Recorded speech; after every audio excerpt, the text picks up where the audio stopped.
Good morning everyone. आज हम करने वाले हैं 2 अप्रैल 2024 के the Hindu plus Indian express दोनों ही न्यूज़पेपर का एनालिसिस। दोनों ही न्यूज़पेपर के अंदर हम कुछ कॉमन आर्टिकल्स को देख पाएंगे जिनको हम केवल उसी न्यूज़पेपर से करेंगे जिसमें भी वो ज़्यादा डिटेल से बताया गया होगा। खैर यूपीएससी के पॉइंट ऑफ व्यू से यहाँ पर कोई इंपॉर्टेंट आज आर्टिकल नहीं है फर्स्ट पेज पे, तो सीधा आगे बढ़ते हैं।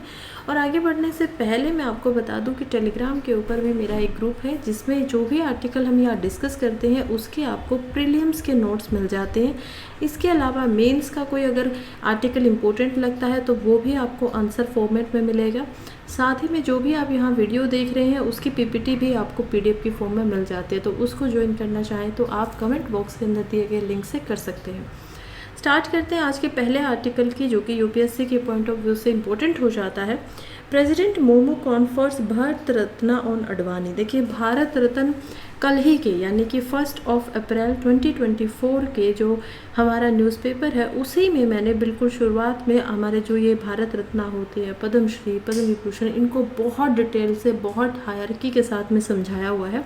हमें पता चलता है कि भारत रत्न जो है वो 1954 में इसकी शुरुआत हुई थी। दिया जाता है भारत के प्रेसिडेंट जो होते हैं, राष्ट्रपति होते हैं, उनके द्वारा इनको नॉमिनेट जो किया जाता है कि ये किसको मिलेगा ये बताया जाता है भारत के प्रधानमंत्री के द्वारा।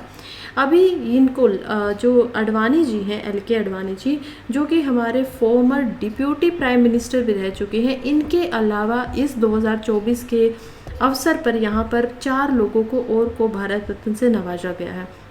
भारत रत्न आता है सिविलियन अवार्ड्स की कैटेगरी के अंदर, यानी कि नागरिकों को मिलेगा और हाईएस्ट होगा, सर्वोच्च होगा कि इससे ऊपर किसी भी भारत के नागरिक को कोई भी अवार्ड नहीं मिल सकता।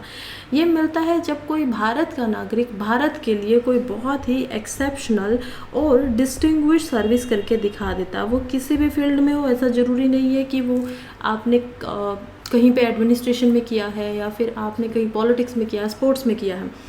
सबसे जो यंगेस्ट जिनको भारत रत्न मिला था वो हम देखते हैं कि 40 साल की उम्र में मिला था सचिन तेंदुलकर को। तो जैसे कि वो स्पोर्ट्स के अंदर भी यहाँ पर भारत रत्न लेकर आए थे। खैर इसी से आगे बढ़ते हैं और समझते हैं कि बचे हुए जो 4 हैं उनमें से हम देख पाएंगे कि फॉर्मर हमारे प्राइम मिनिस्टर जो रह चुके हैं पीवी नरसिम्हा राव, उनको भारत रत्न से नवाजा गया है। उसके बाद चौधरी चरण सिंह अगेन हमारे फॉर्मर प्राइम मिनिस्टर रह चुके हैं जो कि यूपी के थे, उनको इससे नवाजा गया। एग्रीकल्चर के जो साइंटिस्ट हैं एम.एस. स्वामीनाथन, उनको भारत रत्न दिया गया। और साथ ही में दोस्त टाइम पर जो बिहार के चीफ मिनिस्टर रह चुके हैं कर्पूरी ठाकुर, उनको भी इस साल भारत रत्न से नवाजा गया है। हो सकता है कि आप लोगों को 5 जो ये कैंडिडेट हैं इनके नाम याद ना रहें, कोई बात नहीं, याद रखने की इतनी ज़रूरत भी नहीं है। लेकिन भारत रत्न क्या है, भारत रत्न कब शुरू होता है, भारत रत्न किसके द्वारा दिया जाता है, पद्मश्री क्या है, पद्म विभूषण क्या है, उससे जो हम नीचे चलते हैं तो पद्म भूषण क्या है, इनकी हायरकी क्या है, ये सब आपको एटलीस्ट याद रहना ही चाहिए। 2024 में दिए गए हैं, प्रीलिम्स में आने की संभावना है। अगर यहाँ नहीं आएगा तो 2025 के अंदर भी आ सकता है, क्योंकि 3 साल के बाद में भारत रत्न अब दिया जा रहा है, 3 साल तक बीच में नहीं दिया गया था। नेक्स्ट आर्टिकल की तरफ बढ़ते हैं जो कि है genetic profiling of captive jumbos of Kerala begin soon. देखिए बात की जा रही है कि केरला के अंदर, केरला क्या है, एक स्टेट है, और केरला के अंदर जितने भी कैप्टिव क्या होते हैं, जिनको पकड़ा जा चुका है या फिर जो किसी के काबू में होते हैं। तो कैप्टिव आप देख पाएंगे हाथी है, हाथी के ऊपर एक महावत बैठा हुआ है, साथ में कुछ महावत चल रहे हैं, इन्होंने इनको ट्रेन किया हुआ है। ये जो इशारा करते हैं उसी तरीके से हाथी यहाँ पर काम करता है अपना। ये जो जितने भी कैप्टिव एनिमल है, ऐसा माना जा रहा है कि इनकी जेनेटिक प्रोफाइल करवाई जाएगी। जेनेटिक प्रोफाइलिंग क्या होती है? जेनेटिक प्रोफाइलिंग का सीधा मतलब होता है, ये एक नई टेक्नोलॉजी है। सबसे पहले हम देखते हैं कि ह्यूमन प्रोजेक्ट आता है, जेनेटिक प्रोजेक्ट, जिसको कि HGP के नाम से जाना जाता है। 2005 में ये ख़त्म हुआ था, यूएसए के द्वारा इसको करवाया जा रहा था। लगभग 20 से 25 साल इसको लग गए थे पूरा का पूरा कन्वर्ट होने में। और इसके अकॉर्डिंग एक टेक्नोलॉजी के तहत, जिसको कि CAR-T टेक्नोलॉजी बोला जाता है, यहाँ पर जो ब्लड से DNA आता है जो कि डबल हेलिक्स है, इसमें जो जीन्स बने हुए हैं, इस तरीके से DNA के अंदर जीन्स होते हैं, इनके पेयर होते हैं, अलग अलग पेयर हम देखते हैं। एडेनाइन का पेयर होता है साइटोसाइन के साथ में, जेनेनाइन का पेयर होता है साइटो यहाँ पर टाइम के साथ में। तो ये आप देख पाएंगे कि ये जो पेयरिंग होती है इनमें से हर जीन को ऑलमोस्ट 30,000 यहाँ पर एक डीएनए जो ह्यूमन डीएनए है उसके अंदर जीन पाए जाते हैं। इनके हर जीन को जब प्रोफाइलिंग करेंगे कि जीन नंबर 1 क्या होगा, इसमें इसकी इन्फॉर्मेशन है। जीन नंबर 2 के अंदर क्या दी गई है, ये इन्फॉर्मेशन दी गई है। जीन नंबर 3 में आपके बालों का कलर कैसे होगा। जीन नंबर 4 बताता है कि आपके जो बाल होंगे वो घुंघराले होंगे या स्ट्रेट होंगे। तो ये सब हमारी जेनेटिक इन्फॉर्मेशन होती है जिनकी प्रोफाइल की जा रही है यहाँ पर हाथी की। कारण क्या है और कौन इसको करवाने वाला है, इसका जो करवाने वाला है वो है wild life institute of India. अब प्रीलिम्स में इसमें से सवाल आएगा तो हो सकता है कि वो केरला स्टेट को बदल कर यहाँ पर तमिलनाडु रख दे। तो ये आपको ध्यान रखना है कि कौन सी स्टेट करवा रही है। दूसरी बात ये भी याद रखिए, अब आप इसको जोड़ सकते हैं कि केरला के अंदर हम देखते हैं कैसे हाथियों की जो संख्या है वो ज़्यादा ही पाई जाती है। ज़्यादातर जो आप हाथियों के बारे में कोई भी घटना सुनेंगे तो वहाँ पर हमेशा केरला का जिक्र जरूर होगा। दूसरा ये आपसे सवाल पूछ सकते हैं कि इसको करवा कौन रहा है। पूछा जा सकता है कि इंडिया का जो वाइल्ड लाइफ प्रोटेक्शन एक्ट है उसके तहत में सेंट्रल गवर्नमेंट करवा रही है। तो इन चीज़ों का ध्यान रखना है। इसको जो करवा रहा है वो है wild life institute of India WII, और इसके द्वारा ये प्रोफाइलिंग जो होगी वो नेशनल डाटाबेस के अंदर रखी जाएगी, यानी कि सभी को वो प्राप्त हो सकती है। तो नेशनल डाटाबेस में इसको रखा जाएगा। इसके अलावा जो फॉरेस्ट डिपार्टमेंट है वो forensic kit Kerala forest department provide करवा रहा है, जिसको नेशनल बेसिस पे ये काम करना होगा। हम देखते हैं कि जो डिपार्टमेंट है उन्होंने ये इंटरेस्ट करवाया है कि वो कंजर्वेशन करना चाहते हैं, क्योंकि पिछले एक दशक में देखें तो यहाँ पर बहुत ही कम हमारे पास कैप्टिव एनिमल्स रह चुके हैं। केरला के अंदर केवल 407 ही ऐसे हाथी हैं जो अभी फ़िलहाल के लिए ज़िंदा हैं। हम देखते हैं एनुअली हर साल लगभग 25 ऐसे हाथी होते हैं जिनकी यहाँ पर मृत्यु हो जाती है, डेथ हो जाती है। और इसी वजह से जो बचे हुए हैं उनको संरक्षण रखना, उनको कंजर्व करके रखना बहुत इंपॉर्टेंट हो जाता है। अगर बात करें पूरे के पूरे इंडिया के अंदर कि इंडिया में कितने कैप्टिव यहाँ पर हम एलिफेंट्स को देख पाएंगे, तो उनकी संख्या 3000 से ज़्यादा है। तो ये हमारे पास टोटल है। और क्योंकि हमें पता है कुछ और कैरेक्टरिस्टिक्स के बारे में कि जैसे एलिफेंट जो इंडिया में पाया जाता है वो है एशियन एलिफेंट। इसी की एलिफेंट की जो दूसरी स्पीशीज़ होती है वो होती है अफ्रीकन। अफ्रीकन में हम देख पाएंगे कि हमारे जो एलिफेंट हैं अफ्रीकन एलिफेंट के उससे ज़्यादा बड़े यहाँ पर हम देख पाते हैं कान होते हैं। तो जो ईयर्स का साइज़ होता है वो उनका बड़ा होता है। हाथी का भी जब आप साइज़ देखेंगे, मान लीजिए हमारा जो एलिफेंट है वो 800 kg का है, तो अफ्रीकन का आप देख पाएंगे कि 1200 kg से उनकी शुरुआत हो रही है फीमेल एलिफेंट की। तो ये कुछ कैरेक्टरिस्टिक्स हैं जो आपको थोड़ा सा पता होना चाहिए प्रीलिम्स के पॉइंट ऑफ व्यू से। पहले इन पे सवाल आ चुके हैं। जीएस पेपर 3 में मेंस के लिए इंपॉर्टेंट हो जाता है। सवाल पूछ लिया जा सकता है कि क्यों ये कंजर्वेशन करवाना ज़रूरी है। यही आपको उदाहरण देंगे, क्वेश्चन में पूछेंगे कि ऐसे क्या क्या और स्टेप उठाए जा रहे हैं, तो आप इनको बिल्कुल वहाँ पर बता सकते हो। नेक्स्ट आर्टिकल की तरफ बढ़ते हैं जो कि है record 60 traditional products from across India granted GI tag. देखिए बात हो रही है कि इंडिया के अंदर लगभग 60 ऐसे प्रोडक्ट्स हैं जिनको GI टैग दिया गया है। अब सबसे पहले तो समझ लेते हैं GI टैग खुद में होता क्या है। GI टैग का मतलब होता है ज्योग्राफिकल इंडिकेटर, यानी कि ज्योग्राफी जो है आपकी और किस ज्योग्राफी के अंदर ये प्रोडक्ट बन सकता है उसको GI टैग दिया जाता है। अब देखिए अलग अलग तरीके के राइट्स होते हैं, जैसे कि हम देखते हैं इंटेलेक्चुअल प्रॉपर्टी राइट्स होता है, यानी कि आपने कोई आर्टिकल लिखा, अपनी बुद्धि से समझा, उसको बनाया, उसको कोई भी चुरा कर अपना नाम नहीं दे सकता है, तो वो क्या होगा, इंटेलेक्चुअल प्रॉपर्टी राइट, IPR के अंडर आएंगे। ऐसे ही कुछ और राइट्स होते हैं। ऐसे ही कई बार हम देखते हैं टैग बनता है, कई बार हम देखते हैं कि आपको कोई भी ब्रांड बनवा रहे हो तो आपको उसके लिए अप्लाई करना पड़ता है कि ये मेरा नाम है और आप इसके ऊपर कोई भी इसको चुरा नहीं सकता है। तो इन सब चीज़ों के अलग अलग कानून हैं, उनमें ये आते हैं। GI टैग का सिंपल सा मतलब होता है कि एक ज्योग्राफी है। ज्योग्राफी अब हम क्या करते हैं, मान लीजिए एक एरिया है, ये एरिया हम मानेंगे असम का, तो असम के भी किसी डिस्ट्रिक्ट के अंदर एक पर्टिकुलर चीज़ होती है, जैसे कि बोडो का यहाँ पर बहुत एग्जाम्पल है। बोडो क्या है, एक डांस होता है। तो बोडो के अंदर में सिर्फ बोडो क्योंकि पूरे देश के अंदर में यहीं पर होता है, तो इसी वजह से इसको क्या मिल सकता है, GI टैग मिल सकता है कि उच्चतम जो क्वालिटी होगी और जो रियल है यहाँ पर बेस है वो कहाँ पर है, यहाँ पर है। आई होप ये आसानी से आप समझ पाए होंगे। पहली बार ऐसा हुआ है कि इतने ज़्यादा संख्या के अंदर जीआई टैग दिया गया है इंडिया के अंदर। जीआई टैग की अगर हम बात करें तो हम देख पाएंगे कि क्योंकि जोग्राफिकल इंडिकेशन रजिस्टर जो है, अब इनको कौन रजिस्टर करता है? देखिए, जीआई जो होता है वो आता है सेंट्रल गवर्नमेंट के अकॉर्डिंग। जीआई टैग हमेशा सेंट्रल गवर्नमेंट के द्वारा दिया जाता है और इसके लिए एक जो इनको रजिस्टर करने वाला होता है उसको बोला जाता है रजिस्ट्रार या फिर रजिस्ट्री। तो रजिस्ट्री जो होती है इसके लिए वो करवाई जाती है रजिस्ट्रार के द्वारा, और वो कहते हैं कि इंडिया के अंदर अलग अलग स्टेट यहाँ पर अप्लाई कर रही हैं अलग अलग प्रोडक्ट्स के लिए। तो इसका लगातार जो बोलबाला है वो बढ़ता जा रहा है। असम के अगर हम देखें तो सबसे ज़्यादा जीआई टैग जो अभी मिला है वो असम में मिला है। असम की 6 ऐसी ट्रेडिशनल क्राफ्ट्स है जिनको ये जीआई टैग दिया गया है। इसमें से एक हम देख पाएंगे जो कि है अस्सा क्रांडी टेराकोटा क्राफ्ट। दूसरी हम देख पाते हैं पन्नी मेटिका क्राफ्ट को। थर्ड यहाँ पर है सरथा बेरी मेटल। सरथा बेरी मेटल जो है उसको उसी एक तरीके से असम में ही मनाया जाता है तो इसलिए उसको वो मिला। फोर्थ देख पाएंगे मिशिंग हैंडलूम के नाम से प्रोडक्ट बनता है। मिशिंग हैंडलूम यानी कि हैंडलूम क्या होता है? हाथ से जब आप चरखा चलाकर कोई चीज़ बनाते हो।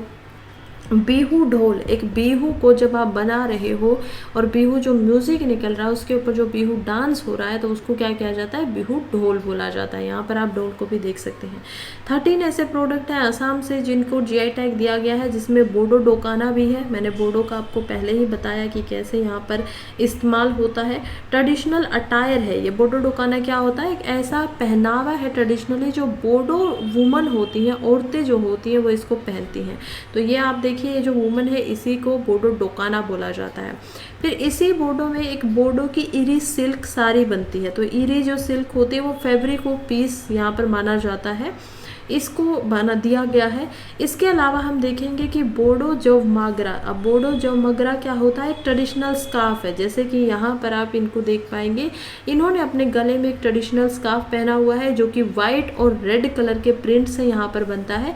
इसको बोला जाता है बोडो जव माग, और इसी को यहाँ पर जीआई टैग दिया गया है कि क्योंकि ये इनका कल्चर है, क्योंकि इन्होंने इसको प्रिजर्व करके रखा है और ये प्रिजर्व करके आगे भी रखना चाहते हैं तो इनको ये जीआई टैग दिया गया।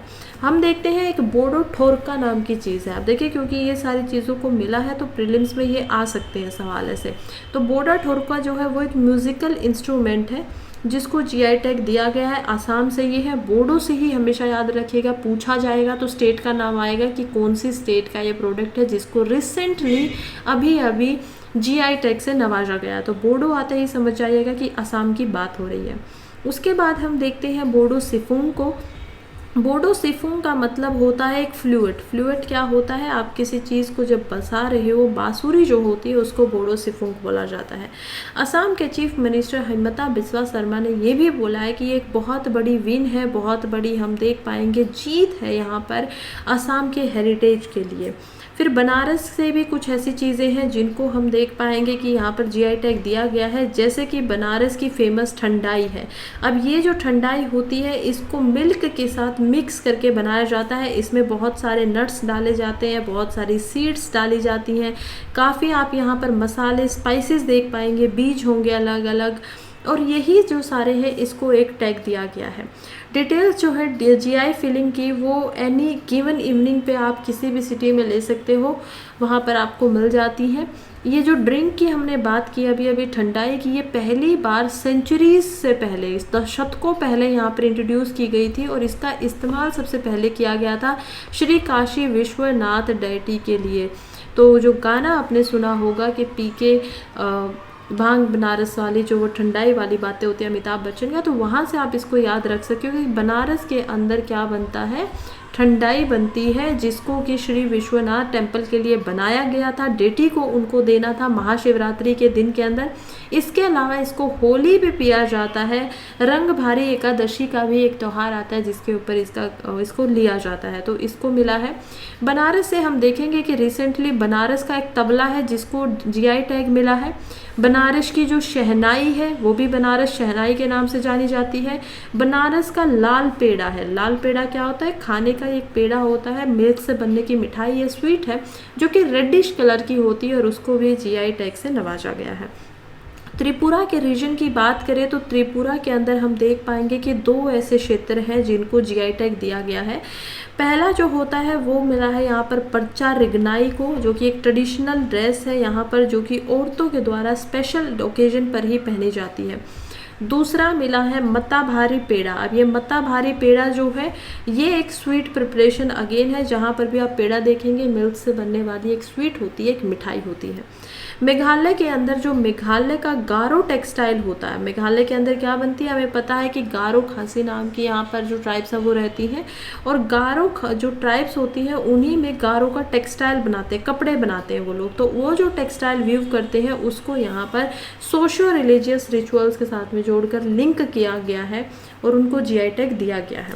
सोशियो रिलीजियस रिचुअल्स में मेघालय लर्नाई एक पोइट्री आती है, वो भी यहाँ पर सेक्रेड मानी गई है, धार्मिक मानी गई है, पवित्र मानी गई है। और इसके अलावा मेघालय चुपपीती जो है वो भी यहाँ पर जीआई टैग लाई है। हो सकता है प्रोनाउंसिएशन में ठीक ना कर पा रही हूँ, बट आप यहाँ पर देख सकते हैं स्पेलिंग से।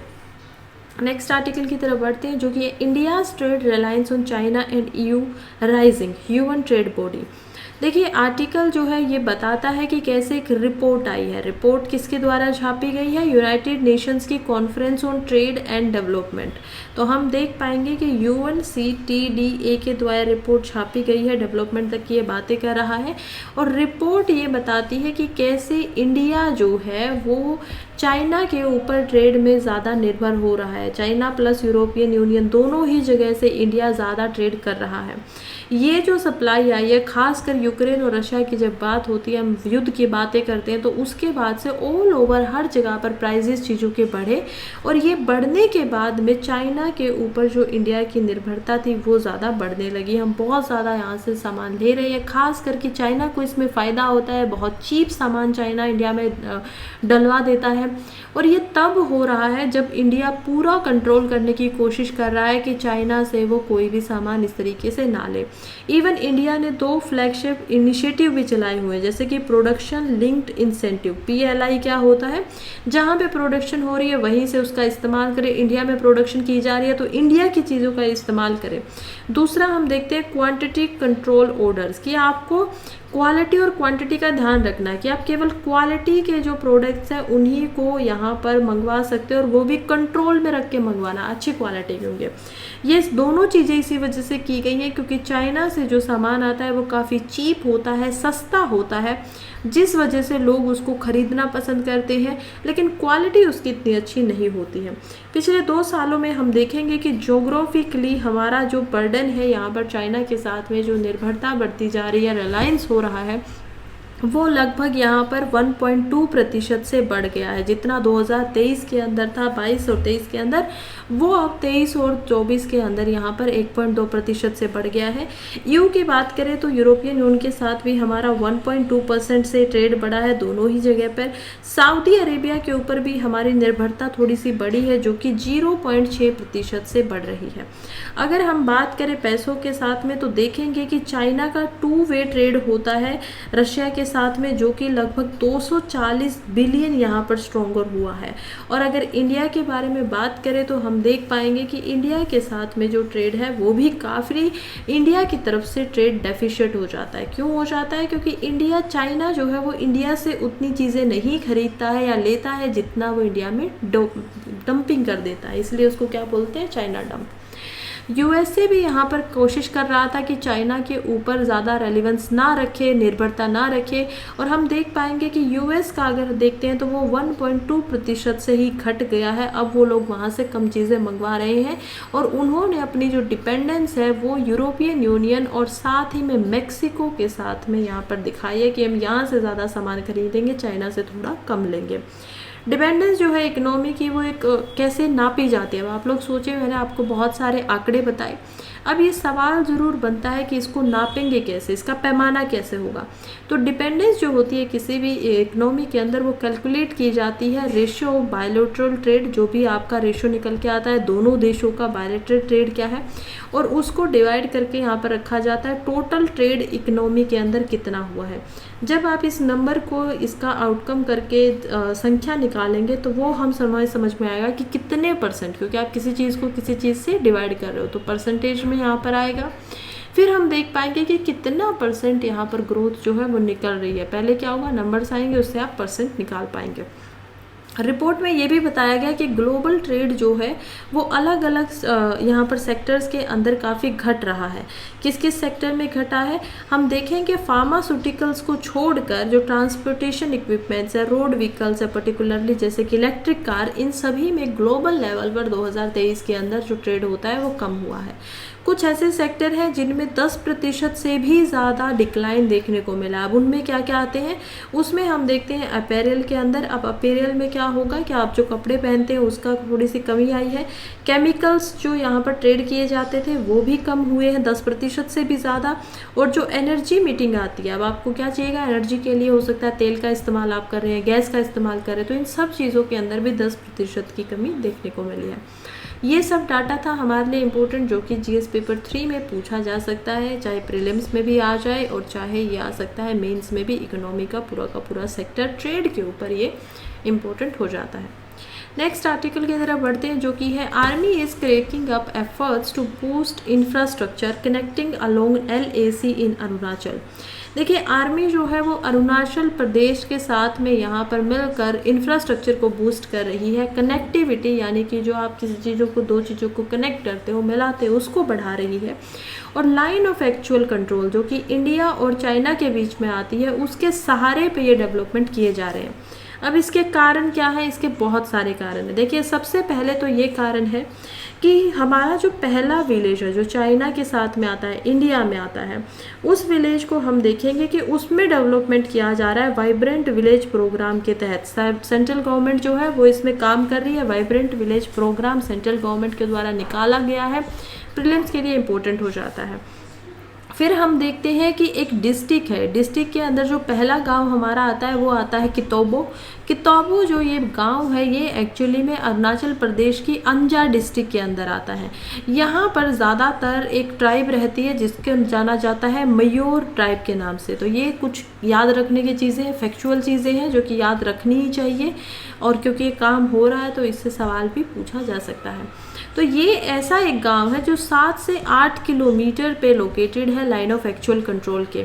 जो भी यहाँ पर रहते हैं लोग, अगर उनके पास फ़ोन होता था तो हमेशा से, अभी 30-40 साल से हम देख पा रहे हैं कि उनको केवल और केवल चाइना का नेटवर्क मिल पाता था। बात अगर उन्हें करनी है किसी के साथ में तो वो इंटरनेशनल रोमिंग यहाँ पर लगती थी, क्योंकि चाइना के जो टावर है वहीं से ये इंटरनेट ले पाता था, या इंटरनेट तो छोड़िए, सिग्नल नॉर्मली भी ये वहीं से ले पाता था।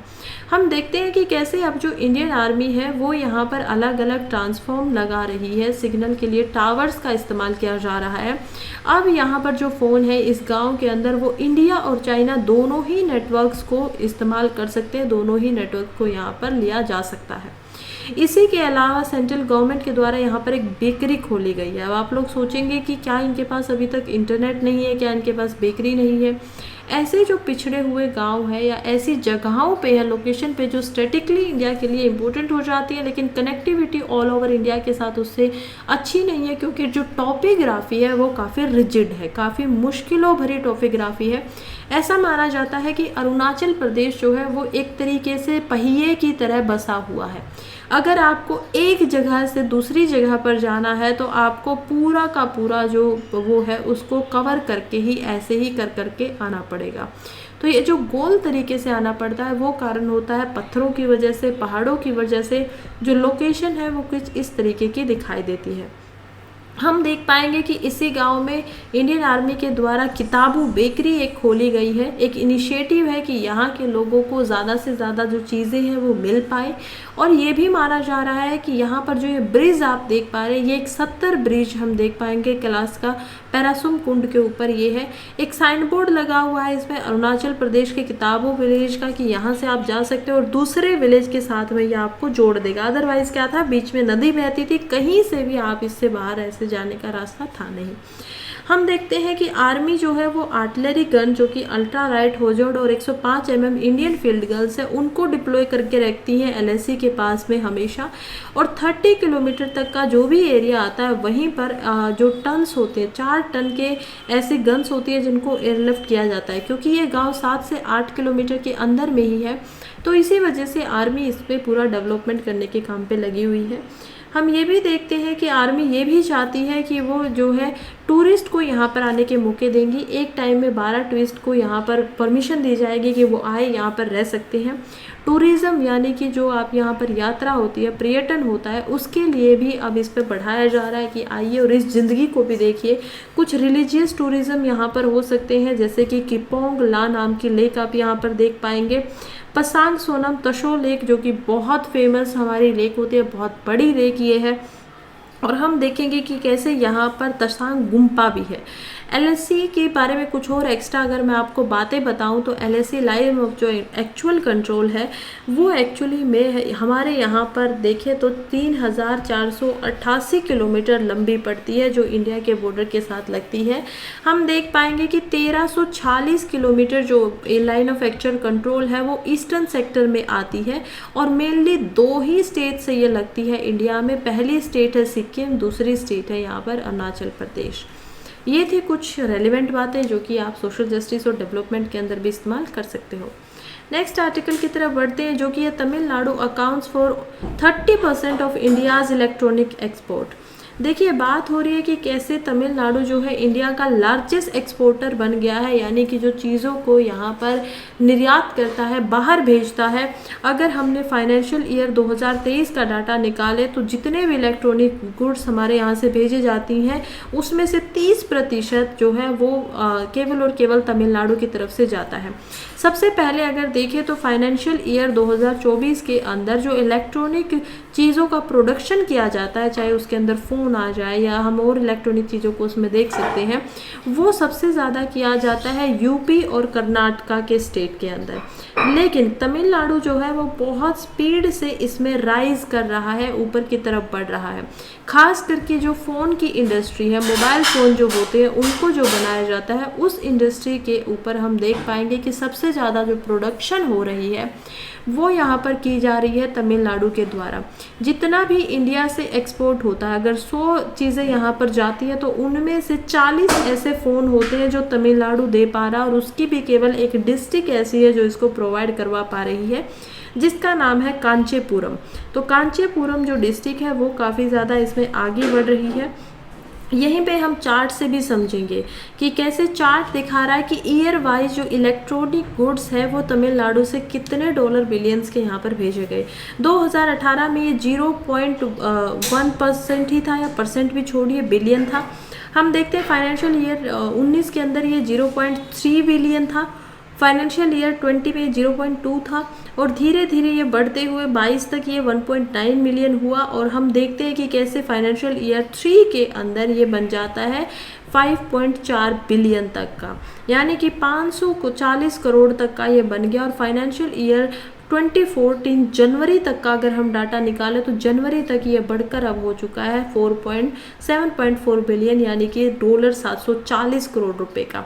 तो कहाँ इन्होंने जो शुरुआत की थी वो 0.1 बिलियन से की थी, कहाँ ये जो था वो स्टार्ट हुआ था 10 करोड़ से, और कहाँ ये बन चुका है 740 करोड़। तो काफ़ी बड़ी ये बात है।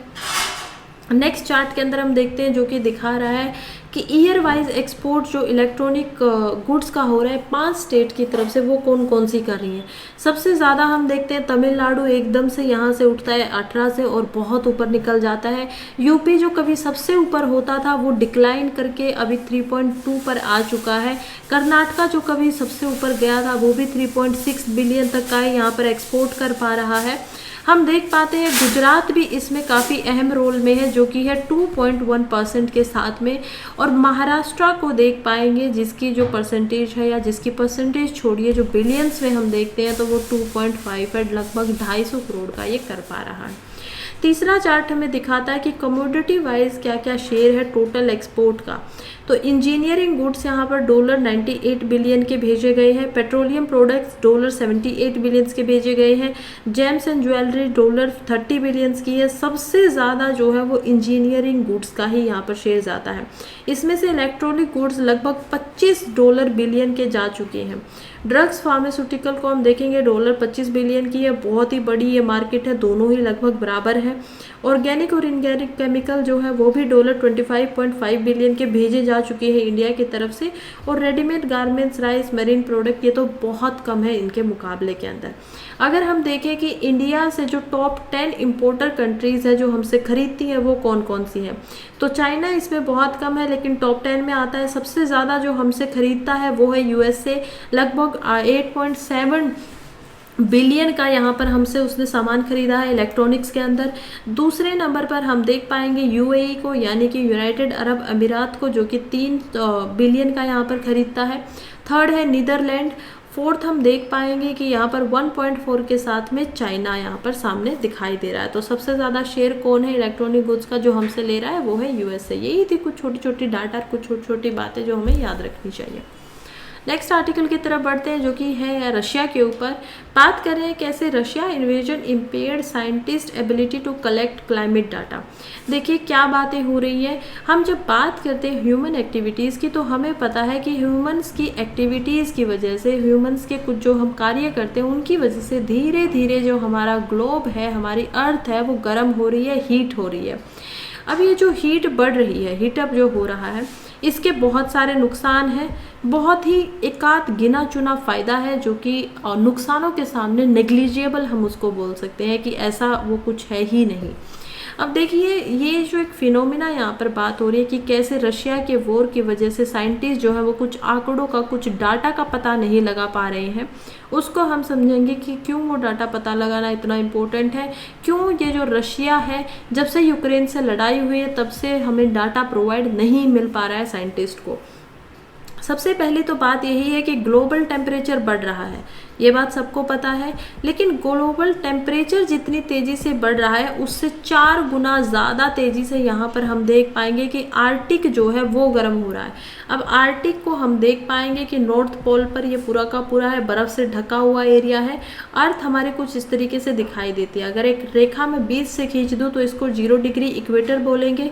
अगर उससे ऊपर जाएंगे तो 23.5 डिग्री पे हम ट्रॉपिक ऑफ कैंसर को देख पाएंगे। 23.5 डिग्री साउथ में हम ट्रॉपिक ऑफ कैप्रिकॉर्न को देख पाएंगे। 66.5 डिग्री ऊपर हम देख पाएंगे आर्टिक सर्कल को। 66.5 डिग्री नीचे हम देख पाएंगे, यहाँ से जो शुरुआत होता है, अंटार्कटिक सर्कल को। और यहाँ पर होता है साउथ पोल और ऊपर होता है नॉर्थ पोल। ये जो आर्टिक का रीजन है जिसमें हमेशा बर्फ़ जमी रहती है, वो इस पूरी अर्थ के मुकाबले में 4 गुना, 4 टाइम्स, यानी कि 400 जो हम बोल सकते हैं कि परसेंटेज से ये ज़्यादा गर्म हो रहा है। बहुत ही ज़्यादा इसमें हीटअप हो रही है। अब क्योंकि यहाँ पर जो ग्लोबल टेम्परेचर है वो ज़्यादा स्पीड से ऑल ओवर वर्ल्ड से ज़्यादा गर्म हो रहा है, तो इसके नुकसान क्या होंगे। जो ग्लेशियर यहाँ पर भरी रहती है वो ग्लेशियर धीरे धीरे पिघलेगी। वो पिघलेगी तो उसके साथ में जो पानी है, एरिया जो है सीज का, समुंदर का, वो भी यहाँ पर पिघलेगा, बढ़ेगा वो एरिया। और जब ये सी राइज यहाँ पर होगा तो बहुत सारी ज़मीनें ऐसी होंगी जो समुंदर के अंदर डूब जाएंगी। उसके अलावा बाढ़ें आएंगी। बाढ़ के अलावा हम देखते हैं, हमने कल ही समझा कि कैसे साइक्लोन जो होते हैं वो भी ग्लोबल टेम्परेचर बढ़ने की वजह से यहाँ पर ज़्यादा मात्रा में, ज़्यादा फ्रिक्वेंसी में आएंगे। अभी तक हमारे पास केवल 306 जो यहाँ पर स्पीड से आते थे, किलोमीटर पर आवर की स्पीड से साइक्लोन, उन्हीं तक की कैटेगरी थी, 5वीं कैटेगरी। अब साइंटिस्ट यहाँ पर मांग कर रहे हैं कि 306 किलोमीटर पर आवर से ज़्यादा भी साइक्लोन आने शुरू हो चुके हैं तो उनके लिए नई कैटेगरी बनाई जाए। जब उसके तय तक जाया जाता है कि ऐसा क्यों हो रहा है, तो पता चलता है कि सारा का सारा जो इल्ज़ाम है वो ग्लोबल वार्मिंग के ऊपर ही लगना चाहिए। हम देख पाते हैं कि कैसे बढ़ती हुई जो गर्मी है, दिन प्रतिदिन जो वार्मिंग हो रही है, उसका बहुत ही ज़्यादा भयानक आउटकम जो है, उनकी आने के लक्षण अभी फ़िलहाल दिखाई देने शुरू हो गए हैं। अब हम समझते हैं कि रशिया का जो डाटा है, देखिए अब यहाँ पर आंकड़ों का पता होना बहुत ज़रूरी है, तभी हम देख पाएंगे कि फ्यूचर में कब क्या हो पाएगा। तो फ्यूचर में कब क्या हो पाएगा, इसको समझने के लिए आंकड़ों को समझना बहुत इम्पोर्टेंट हो जाता है। इसीलिए साइंटिस्ट यहाँ पर क्या क्या करते हैं, साइंटिस्ट सामने आते हैं और अलग अलग जो कंट्रीज़ हैं सभी एक मिलकर international network for territorial research and monitoring नाम का प्रोग्राम इंटरनेशनल लेवल पर बहुत सारे स्टेशन खोलकर आर्कटिक में शुरू करते हैं। तो क्या प्रोग्राम है ये, इसको हम INTERACT इंटरैक्ट के नाम से भी जान सकते हैं, जिसमें कि I का मतलब होता है इंटरनेशनल, N का मतलब होता है नेटवर्क, E से हम देख पाएंगे यहाँ पर टेरिटोरियल रिसर्च के लिए, और R से यहाँ पर बनता है रिसर्च, M से यहाँ पर बनता है मॉनिटरिंग इन द आर्कटिक। तो आर्कटिक जो है ACT से वो आर्कटिक बन पाएगा। तो ये पूरा का पूरा प्रोग्राम है। इसमें क्या किया जाता है, बहुत सारी कंट्रीज़ ऐसी हैं जिन्होंने अपने अपने स्टेशंस यहाँ पर आर्कटिक के अलग अलग भागों में लगाए हुए हैं। जैसे कि अंटार्कटिका में आप देख पाएंगे कि हमारा हिमेंद्री नाम से हमारा एक स्टेशन है, दूसरा एक स्टेशन इंडिया ने बनाया हुआ है भारती नाम से। ऐसे ही आर्कटिक के अंदर अलग अलग कंट्री के स्टेशन है, उन स्टेशन पे बहुत सारा डाटा रिकॉर्ड होता है। अब ये जो डाटा रिकॉर्ड होता है इसको शेयर किया जाता है अलग अलग जो कंट्री है इंटरनेशनल लेवल पे उनके साथ में, ताकि सभी साइंटिस्ट एक साथ मिलकर जो डाटा आ रहा है उसको यहाँ पर फाइंड आउट करें और आगे जो भविष्य में अब होने वाला है उसको कैसे रोका जाए या क्या उसके सिम्टम्स होंगे उनको समझ पाएँ। अब क्या होता है कि क्योंकि रशिया जो है उसका यहाँ पर बहुत सारे स्टेशन है, रशिया के पास कितने स्टेशन आर्कटिक में 21 स्टेशन उन्होंने बनाए हुए हैं। इंडिया ने अंटार्कटिका के अंदर हम देख पाएंगे 3 स्टेशंस को बनाया हुआ था, एक हिमाद्री था जो कि हमारा ख़त्म ही हो गया था, भारतीय, और जो दूसरा है वो अभी तक चल रहा है। ऐसे ही रशिया के यहाँ पर 21 स्टेशन है आर्कटिक के अंदर जो कि नॉर्थ पोल में है, हमने नॉर्थर्न हेमिस्फीयर के अंदर इसको समझा। और इन स्टेशंस की वजह से रशिया लगभग जितना डाटा आता है समझ में उसका 50% तक का डाटा दे पाता है। अब क्योंकि रशिया और यूक्रेन का युद्ध चल रहा है तो जितने भी प्रोग्राम यहाँ पर यूरोपियन यूनियन के फंड से होते हैं, यूरोप की जो कंट्रीज़ हैं उनके पैसे से हो रहे हैं, उसमें रशिया को वैसे ही इंक्लूड नहीं किया जाता है कि आप उनसे कोई भी परमिशन नहीं लेंगे। अब क्योंकि युद्ध की वजह से रशिया जो है वो भी इसकी तरफ ध्यान नहीं दे रहा है, तो वो भी कोई डाटा प्रोवाइड नहीं करवा रहा है, उसके ऊपर बहुत सारे बैन लगे हुए हैं, ना वो डाटा दे रहा है किसी को भी, जिसकी वजह से यहाँ पर समस्याएं आ रही हैं। माना जा रहा है कि अगर कम डाटा होगा, कम आंकड़े होंगे तो खतरा जो है उसको आंक पाना बहुत ही मुश्किल हो पाएगा, उसको मेजर कर पाना बहुत ही मुश्किल हो पाएगा। ये एक सबसे बड़ी फिलहाल की डिबेट बनी हुई है कि कैसे रशिया को यहाँ पर सामने आना चाहिए और डाटा प्रोवाइड जितना हो सके उतना जल्दी करवाना चाहिए। नेक्स्ट आर्टिकल की तरफ बढ़ते हैं जो कि है nuclear energy as a climate solution. Article बात करता है, देखिए कैसे अभी फ़िलहाल एक समिट हुआ है जिसको नाम दिया गया है मार्च 21 को ब्रुसेल के अंदर होने वाला nuclear energy summit. Nuclear energy की ही ये बातें कर रहा है, बहुत ही हाई प्रोफाइल इंटरनेशनल मीटिंग ये हुई है, रिप्रेजेंटेटिव आए हुए थे लगभग 30 कंट्रीज से ज़्यादा, उनमें से कुछ तो वहाँ के हेड ऑफ स्टेट भी थे यानी कि प्रेसिडेंट या प्राइम मिनिस्टर भी थे। इसको रिकॉग्नाइज किया गया है, ये जो ऑर्गेनाइज करवाई गई थी इसको ऑर्गेनाइज करवाया गया था IAEA के द्वारा। IAEA क्या होती है, इंटरनेशनल एटॉमिक एनर्जी एजेंसी। तो IAEA जो है वो एटॉमिक एनर्जी एजेंसी है जो कि काफ़ी काम करती है न्यूक्लियर एनर्जी से रिलेटेड।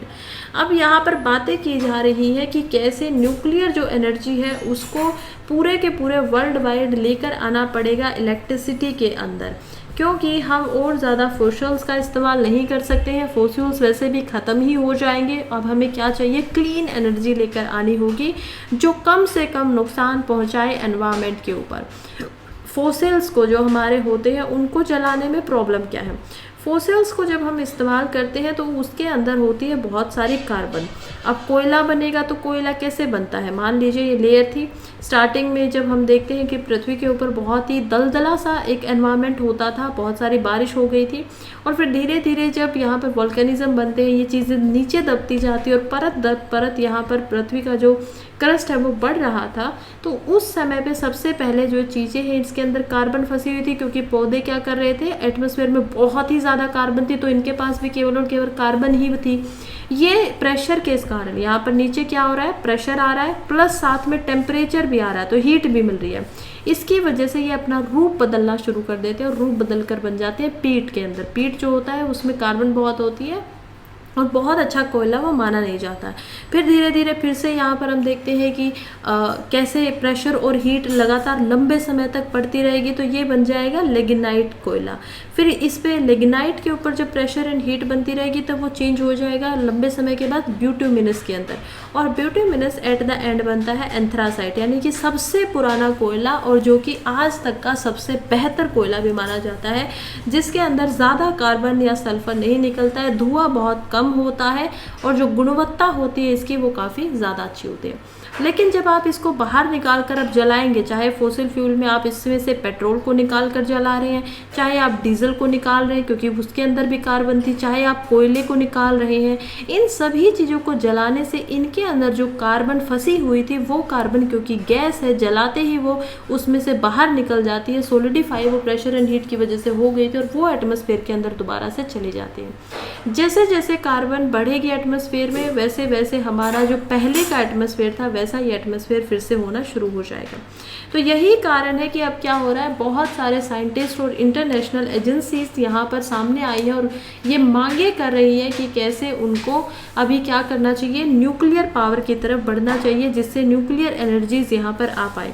लेकिन प्रॉब्लम ये है कि बहुत सारे कंट्रीज़, केवल 30-31 ही ऐसे देश हैं जो फिलहाल जिसमें न्यूक्लियर जो रिएक्टर्स हैं वो चल रहे हैं। इंडिया भी अपने सेकेंड न्यूक्लियर की जो फेज़ हमारी है पॉलिसी के अकॉर्डिंग उसके अंदर एंटर कर गया है। हम देखते हैं कि कैसे हमने कुंडालकुलम जो है तमिलनाडु के अंदर, उसमें हमारा फास्ट रिएक्टर ब्रीडर न्यूक्लियर जो है उसको लगा दिया गया है प्लांट को, रिएक्टर को, और उसी से अब एनर्जी बनेगी। ये काम कैसे करता है मैं ऑलरेडी एक वीडियो में पहले ही बहुत अच्छे से इसको डिस्क्राइब कर चुकी हूँ। अगर आप लोग कमेंट करके बोलेंगे कि इसके ऊपर फिर से दोबारा बात कीजिए तो फिर से इस पर एक डिटेल्ड अलग से एक यूट्यूब वीडियो बन सकती है जो कि होगी इंडियाज़ न्यूक्लियर पावर प्लांट और इंडियाज़ न्यूक्लियर प्लान क्या है, स्ट्रेटजी क्या है हमारी। हम आगे बढ़ते हैं और आगे बढ़ के फिलहाल आर्टिकल में देखते हैं कि अब क्या हो रहा है। बहुत सारे अदर जो इंटरनेशनल प्रोग्राम होते हैं उसके अंदर भी, जैसे कि यूनाइटेड नेशन का inter governmental panel climate change पे होता है, वो भी यहाँ पर बोल रहा है कि CO2 को इक्विवेलेंट करने के लिए, उसको कम करने के लिए न्यूक्लियर पावर का इस्तेमाल करिए। पहले इसके बहुत ज़्यादा हिस्से में नहीं होते थे लोग, ऑब्वियसली इसके ऊपर कलंक लगा हुआ था क्योंकि न्यूक्लियर पावर से जो वर्ल्ड वॉर 2 में हमने दुर्घटनाएं देखी है जापान जैसे देशों के अंदर, उससे तो हम सब अच्छे से समझते ही हैं कि कितना बुरा था। इसके अलावा जो न्यूक्लियर से एक्सीडेंट हो जाते हैं, कभी कभी क्या होता है कि न्यूक्लियर जो रिएक्टर होते हैं, पावर प्लांट जो होते हैं, उनमें से क्या होता है वो लीक हो जाती है एटम्स वगैरह, तो एक्सीडेंट होती है, उसमें लोगों की जान जाती है। इसके अलावा जो ये एटम्स बने होते हैं वो बहुत ही टॉक्सिन्स हैं, जब उनका मैनेजमेंट ठीक से नहीं हो पाता है। अब मैनेजमेंट करने के लिए आपको क्या करना पड़ेगा, बहुत बड़े बड़े इनको डब्बों में बांधकर ज़मीन के नीचे दबाना पड़ेगा। इसके अलावा आप इसको कैसे ख़त्म कर सकते हो, जब ये मैनेजमेंट नहीं हो पाता और ये कभी कभी लेक्स या रिवर्स के अंदर घुस जाते तो उसमें भी बहुत ही बड़े लेवल का यहाँ पर क्या हो सकता है, हम देख पाएंगे कि विनाश हो सकता है। तो ये सब कलंक होने की वजह से बहुत सारे देश इससे दूर हैं, लेकिन अब फिलहाल कह रहे हैं कि देखिए ये बहुत इम्पोर्टेंट हो जाता है इनको लेकर आना फिलहाल के लिए। और अभी भी हम देख पाएंगे कि एक जो न्यूक्लियर रिएक्टर लगाया जाता है, पावर प्लांट लगाया जाता है, उसकी लाइफ जो होती है वो केवल 31 साल की ही होती है। फिलहाल 2003 में जो जहां पर 437 न्यूक्लियर रिएक्टर पूरे वर्ल्ड के अंदर काम कर रहे थे, अब वो घटकर 411 हो गए हैं। तो ये कम हो रहा है बढ़ने की बजाय, जबकि समय के साथ क्या होना चाहिए था, इसको बढ़ना चाहिए था। तो फैक्ट ये है कि बहुत ही कम नए रिएक्टर खुल रहे हैं और जो पुराने हैं उनकी एज होने के साथ साथ में क्या हो रहा है वो बंद हो जा रहे हैं। टोटल अगर हम इंस्टॉल्ड इलेक्ट्रिसिटी जनरेशन की बात करें तो फिलहाल क्या है, 360 गीगावाट यहाँ पर न्यूक्लियर एनर्जी बना सकता था 2003 के अंदर, अब वो बढ़कर हो गई है 371 गीगावाट। अभी हम बात करते हैं कि न्यूक्लियर पावर जो है वो कॉस्टलियर इलेक्ट्रिसिटी भी है फिलहाल में, यानी कि महंगी पड़ती है अगर उससे बिजली बनाते हैं तो। न्यूक्लियर रिएक्टर को सबसे पहले ही बहुत हाई इन्वेस्टमेंट चाहिए, आपको उसको बनाने के लिए बहुत पैसा देना पड़ता है। हाँ, ये बात बिल्कुल सच है कि बनने के बाद में वो जो होगी वो काफ़ी कम आपका खर्चा लगेगी, लेकिन स्टार्टिंग में हाई इन्वेस्टमेंट करनी पड़ती है और जो टेक्नोलॉजी होती है उनकी बेस के लिए उसको सालों लग जाते हैं बनाने के लिए।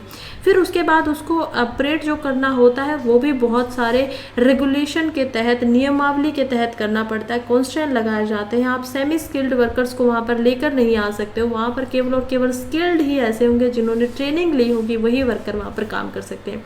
तो ये सारी चीज़ें इसको थोड़ा सा महंगा बना देती हैं। लेकिन जब हम बात करते हैं क्लाइमेट क्राइसिस से, कि क्लाइमेट क्राइसिस भी तो हो रहा है ना, तो उस समय पे हमें ये सारी चीज़ें छोड़नी पड़ेंगी, दिमाग से निकालनी पड़ेंगी, और विदाउट न्यूक्लियर एनर्जी इसको कर पाना बहुत मुश्किल है। इंडियन पोजीशन की क्या बात करते हैं, तो चलिए समझते हैं कि इंडिया जो है उसकी न्यूक्लियर एनर्जी से रिलेटेड क्या पोजीशन है। सबसे पहले तो इंडिया ने एक्नॉलेज किया हुआ है जो भी रोल है यहाँ पर न्यूक्लियर एनर्जी का, क्योंकि इंडिया क्या कर रहा है, डीकार्बनाइजेशन अपना प्लान बना के लाया कि हमें क्या करना है, नेट जीरो तक पहुँचना है। 2070 तक का हमने टारगेट लिया है कि 2070 तक हम जो कार्बन निकालते हैं इतने डेवलप हम हो जाएंगे कि उसके बाद हम नेट जीरो तक पहुँच जाएंगे। फिलहाल इंडिया के अंदर 23 ऐसे न्यूक्लियर पावर प्लांट के अंदर रिएक्टर हैं जो काम कर रहे हैं, और इनकी टोटल जो कैपेसिटी है वो 7.5 गीगावाट है। 10 अभी रिएक्टर्स और हैं जो कंस्ट्रक्शन का काम कर रहे हैं, अंडर कंस्ट्रक्शन है, और ट्रिपल जब ये सारे बन जाएंगे तो इनकी जो कैपेसिटी होगी वो यहाँ पर 22.48 गीगावाट बनाने की कोशिश की जा रही है कि 2000 इन सबको मिलाकर हम 31-32 तक इसको इतना बढ़ा देंगे। इंडिया ने अपना जो ट्रिपलिंग डिक्लेरेशन है COP28 के अंदर उसको थोड़ा सा स्किप कर दिया, क्योंकि यहाँ पर क्या हो रही है कि COP28 होता है दुबई के अंदर, और उसमें बोला जाता है कि 2030 तक अभी क्या करना है, जो न्यूक्लियर एनर्जी है उसको यहाँ पर 3 गुना बढ़ा देना है सभी देश को। इंडिया ने वो फिलहाल के लिए स्किप कर दिया, और उसका कारण ये है कि अगर हम ट्रिपल करना चाहते हैं तो उसके लिए पहले सालों में हमें 22% की तेज़ी से यहाँ पर काम करना पड़ेगा, इतना ज़्यादा इसको बढ़ाना पड़ेगा, और 2030 से 50 तक इसको 100% ज़्यादा स्पीड के साथ जितना अभी काम होता है वो करना पड़ेगा। तो ये थोड़ा सा बहुत ही मुश्किल टास्क हो जाता है किसी डेवलपिंग कंट्री के लिए। तो ये सब ऐसे फैक्ट हैं जो पता होने चाहिए। लेकिन एट द एंड फिर से हम यही बातें करेंगे कि देखिए, परसेप्शन कुछ भी हो, रिन्यूएबल जो एनर्जी है वो सब कुछ सॉल्व कर देगी, लेकिन शॉर्ट टर्म में शायद ये केस हो, लेकिन जो लॉन्ग टर्म है उसके लिए हमें क्लीन एनर्जी चाहिए। आप लोग सिर्फ सन के ऊपर, सोलर एनर्जी के ऊपर यहाँ पर लॉन्ग टर्म में कुछ भी बदलाव नहीं ला सकते हो, बहुत बड़े बदलाव नहीं ला सकते हो। तो क्लीन एनर्जी बहुत ज़रूरी हो जाती है, और न्यूक्लियर एनर्जी जो है वो इसके अंदर एक बिग वे है, वो हमें इसमें जिता सकती है। खैर, यहीं पे आज के जो हमारा न्यूज़पेपर है वो ख़त्म होता है। जिसको भी यहाँ तक अभी तक बने हुए और वीडियो पसंद आई हुई हो तो वो प्लीज़ वीडियो को लाइक कर दीजिए, चैनल को सब्सक्राइब कर दीजिए। इससे मुझे हौसला मिलेगा, मैं और अच्छी वीडियो आप लोगों के लिए लेकर आऊँगी। अभी के लिए चलती हूँ, कल फिर मिलेंगे। तब तक के लिए पढ़ते रहिए, आगे बढ़ते रहिए। All the very best.